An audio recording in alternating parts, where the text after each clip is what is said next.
നമുക്കിന്ന് pasta bull's eye ഉണ്ടാക്കാം. ഇത് കുട്ടികൾക്കും മുതിർന്നവർക്കും ഒരുപോലെ ഇഷ്ടപ്പെടുന്ന വളരെ രുചികരമായ ഒരു വിഭവമാണ്. അതിന് വേണ്ടുന്നത് 1/4 കിലോ പാസ്ത അല്ലെങ്കിൽ മാക്രോണി എടുക്കാം. നമ്മളെടുക്കുന്നത് പാസ്തയാണ്. ടെക്സ്ചേർഡ് പാസ്ത ഒരു വെറൈറ്റി ആയിരിക്കും. ഇനി അതിന് വേണ്ടുന്ന ഇൻഗ്രീഡിയൻസ് എന്തൊക്കെയാണെന്ന് നോക്കാം.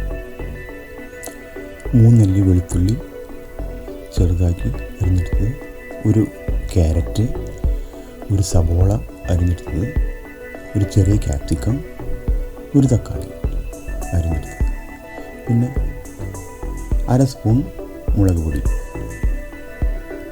ഈ സ്പൂണോട് എടുത്തത്, 1 സ്പൂൺ പാസ്ത മസാല, പിന്നെ 1 സ്പൂൺ പഞ്ചസാര.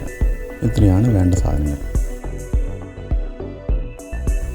ഇനി നമുക്ക് ഈ പാസ്ത ഒന്ന് വേവിച്ചെടുക്കാം. അതിനായി ഞാനൊരു 3 ലിറ്ററിൻ്റെ കുക്കാണ് എടുത്തിരിക്കുന്നത്.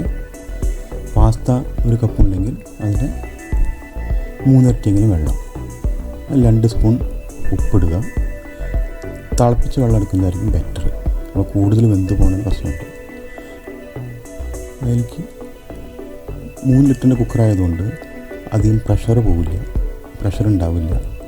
അപ്പോൾ കൂടുതൽ വെന്ത് പോകുന്ന പ്രശ്നങ്ങൾ വരാൻ പോകുന്നുണ്ട്. നമ്മൾ സാധാരണ പാത്രത്തിൽ വയ്ക്കുന്നതെങ്കിൽ ഒരുപാട് നേരം വേവിക്കാൻ നിൽക്കും, ആ സമയമെടുക്കും. ബെറ്റർ കുക്കറിൽ വെച്ച് ജസ്റ്റ് ഒരു 5 മിനിറ്റ് തിളപ്പിച്ച വെള്ളത്തിൽ ഒഴിക്കുക, തീ കത്തിക്കുക, 5 മിനിറ്റ്, പിന്നെ 1 സ്പൂൺ ഓയിലും കൂടി ഒഴിച്ചു കൊടുക്കുക. അപ്പോൾ പാസ്ത തമ്മിൽ ഒട്ടിപ്പിടിക്കില്ല, നന്നായിരിക്കുന്നത്. 5 മിനിറ്റ് വിസിൽ വന്ന് ഫസ്റ്റ് വിസിൽ വന്ന് തീ ഓഫ് ചെയ്യുക. 5 മിനിറ്റ് കഴിഞ്ഞാൽ നമുക്ക് ഊറ്റിയെടുക്കാം.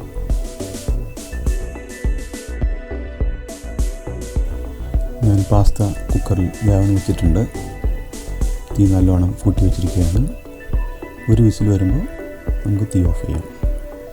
ആ സമയം കൊണ്ട് നമുക്ക് നമ്മുടെ ചേരുവകൾ ഒന്ന് വഴറ്റിയെടുക്കാം. അതിനായി ഞാനൊരു പാത്രം അടുപ്പിൽ വെച്ചിട്ടുണ്ട്. നമുക്കൊരു 3 ടേബിൾ സ്പൂൺ ഓയിൽ ഒഴിച്ച് കൊടുക്കാം. അത് പാം ഓയിലാകാം, കോൺ ഓയിലാകാം, നമുക്ക് ഇഷ്ടമുള്ളത്. അതിൽ നമുക്ക് സബോള ഇടാം. സബോളയുടെ ആ പച്ചമണം ഒന്ന് മാറി വരുമ്പോൾ നമുക്ക് നമ്മുടെ വെളുത്തുള്ളിയും കൂടി വഴറ്റിയെടുക്കാം. കൂടുതൽ വഴറ്റേണ്ട കാര്യമില്ല, ജസ്റ്റ് ആ ഒരു പച്ചമണം മാറി കിട്ടണം, ഇത്രയേ വേണ്ടൂ.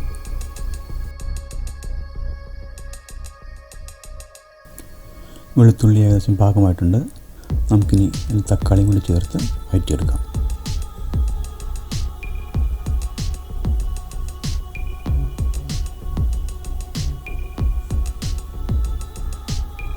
നമ്മുടെ തക്കാളി ഏകദേശം പാകമായിട്ടുണ്ട്.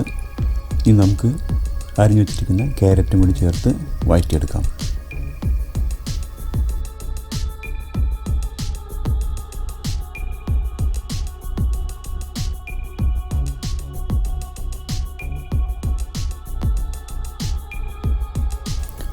നമ്മുടെ ക്യാരറ്റും റെഡി ആയിട്ടുണ്ട്. ഇനി നമുക്ക് അതിലേക്ക് അരിഞ്ഞു വെച്ചിരിക്കുന്ന ക്യാപ്സിക്കം കൂടി ചേർത്ത് വഴറ്റിയെടുക്കാം.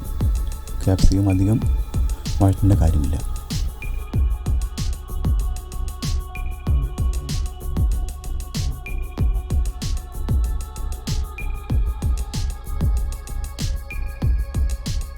നമ്മുടെ ചേരുവകളെല്ലാം വഴറ്റി റെഡി ആയിട്ടുണ്ട്.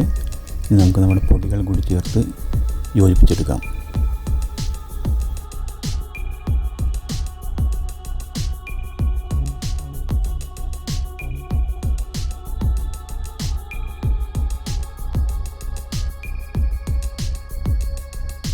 നമുക്കിനി വഴറ്റിയ ചേരുവകൾക്ക് ആവശ്യമായ ഉപ്പ് ചേർത്ത് കൊടുക്കാം. പാസ്തയ്ക്ക് ആവശ്യമായ ഉപ്പ് ചേർത്താണ് നമ്മൾ വേവിക്കാൻ വെച്ചത്.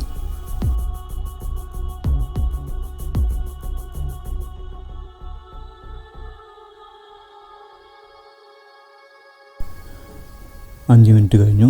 കുക്കറിൻ്റെ ആവി കളഞ്ഞ് മൂടി തുറന്നു. പാസ്ത ആവശ്യത്തിന് വന്നിട്ടുണ്ട്.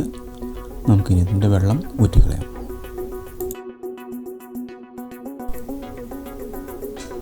നമുക്കിനി റെഡിയായിരിക്കുന്ന മസാല കൂട്ടിലേക്ക് നമ്മുടെ വേവിച്ച പാസ്ത അല്പാൽപ്പം ചേർത്ത് ഇളക്കി ഒഴിപ്പിച്ചെടുക്കാം.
പാസ്ത ബുൾസൈ റെഡിയായി. നമുക്കിത് സർവിങ് പ്ലേറ്റിലേക്ക് മാറ്റാം. ചൂടോടെ തന്നെ സെർവ് ചെയ്യാം. Thanks for watching our video.